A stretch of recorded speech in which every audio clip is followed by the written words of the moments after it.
These shoes cost $25,000 and I cut them apart to make this tool bag. The crazy thing is I have no idea how to make a bag. This is my first bag that I'm making in my leatherworking journey. So was that a terrible idea? Or did I actually turn those shoes into something better?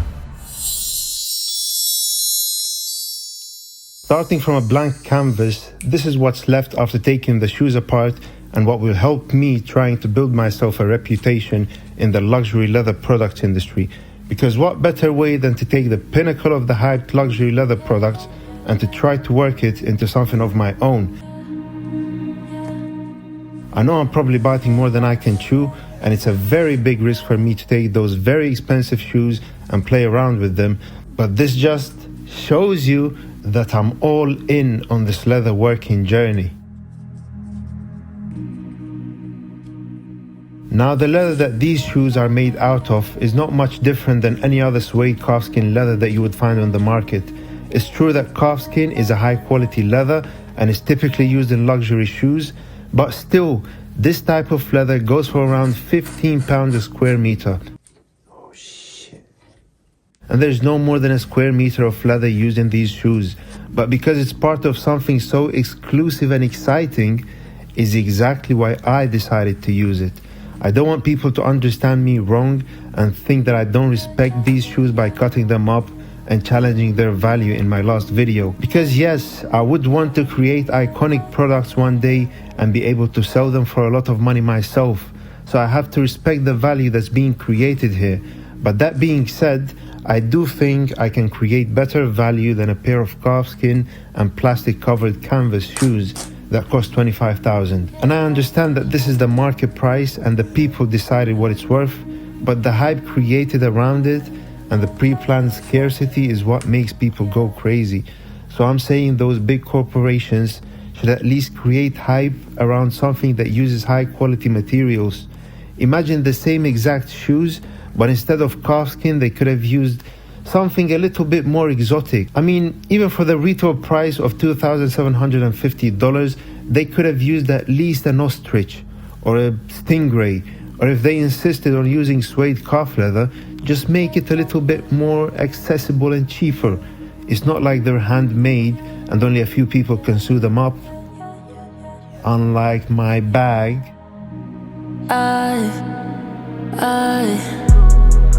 I could see in your eyes, all the stars have aligned. So let this be your guide.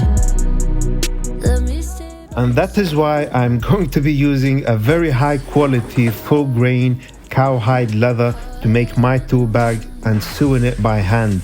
I bought a half of a cowhide and I basically had to use the cutting mat as the ruler and mark the main piece of leather on the floor because I don't have a big enough table and ruler yet.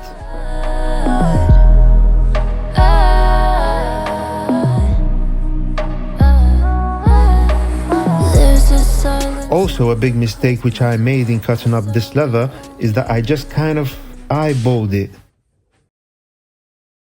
Yes, I eyeballed it when cutting it because I don't even have a 90-degree square, which made my angles not the most straight and the edges not the most sharp, let's just say.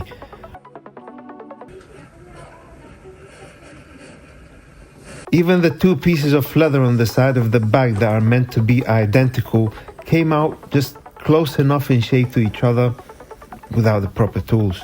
Because I did cut them by hand instead of using something to guide my knife, which is what a traditional leather worker would do.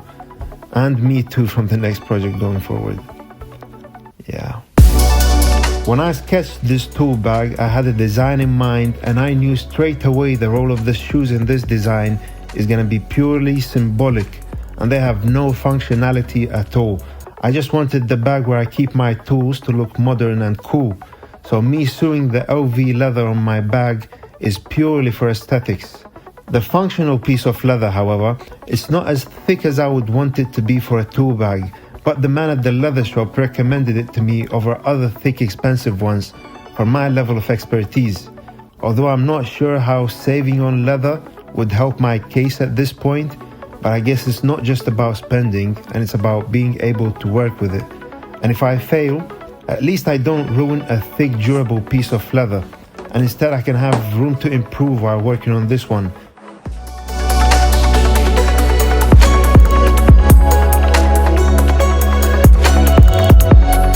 And by failure, I mean that I somehow ruin everything and I have to start all over again.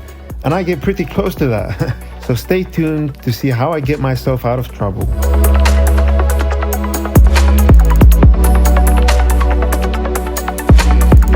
This stage where I just have to sew every little piece of leather is definitely not my favorite part of the process, as I contemplated many times that perhaps I should buy myself a sewing machine.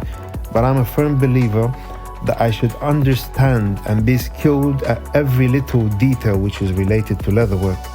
I need to learn all types of stitchings and sewing techniques before I even get a sewing machine.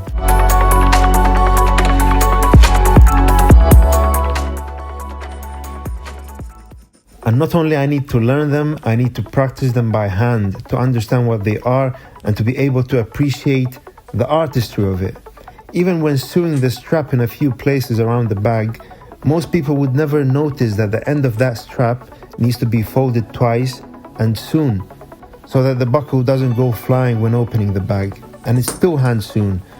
I also chose this military metal buckle in particular because it has a premium, heavy, luxurious feel to it, compared to a plastic one or a normal belt buckle.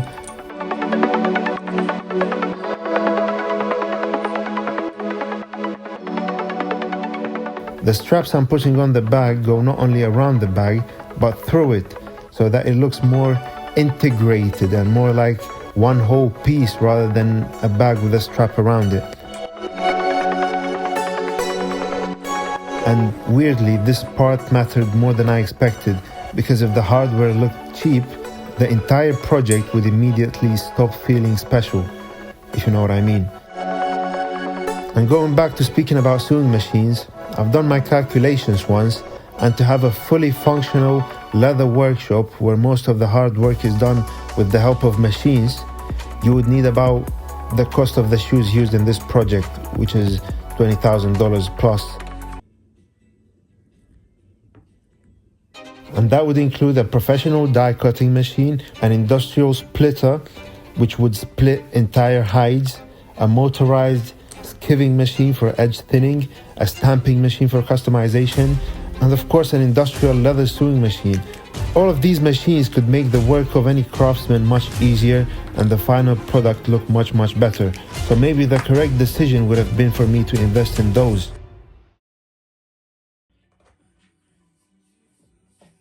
And now came the most repetitive part of the build. I'm just rounding some corners before punching and stitching the bag together. And this is also the point where mistakes become permanent. One bad alignment here and the whole bag twists out of shape. And I was wondering that those machines that we talked about, while they get your product close to perfection, they remove those little imperfections, those little twists which make a handmade product beautiful and authentic. The little twists that come from bad alignments somehow express emotions and make the product feel alive.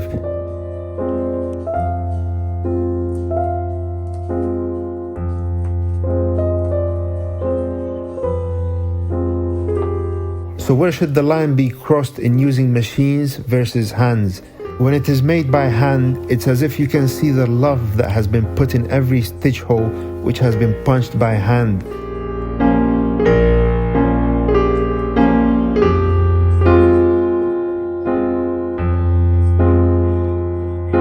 And you can see the effort and the sacrifice that has been put towards every stitch until slowly it actually started looking like a real bag. And to be fair, this was my favorite part of the whole project.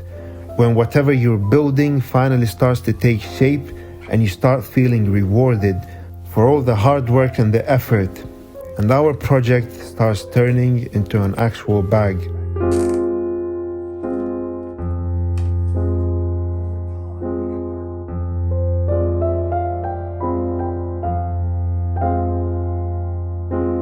At this point, the structure was finished, so all that remained were the final details.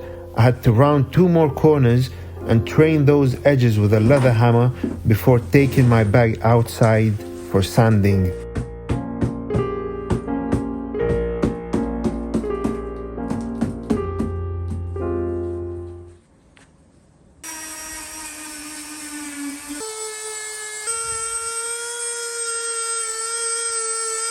Although this is only my second leather project, I quickly learned that clean edges are one of the biggest differences between something that feels handcrafted in a good way and something that just feels unfinished.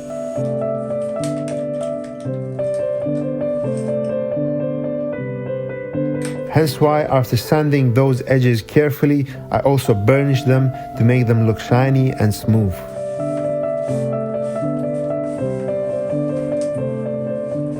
The only thing that was left after that was to attach the final detail, which is the Louis Vuitton AirTag on the side of the lid. And there it is, all done for your enjoyment. Thank you very much. Bye. Joy to the world.